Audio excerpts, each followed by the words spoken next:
anak tuh jangan banyak bersedih, jangan ngelawan orang tua.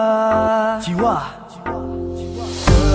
harusnya kita bisa jadi mandiri, bahagiain ayah bunda. Kita sekolah di pondok pesantren, biar jadi anak soleh dan keren, jadi santri alim gaya tetep beken. Oh yeah. Yuk kita belajar menghafal Al-Quran, Jurumiyah, Imriti dan Alfiyah, bahasa Arab, Inggris dan juga Jepang.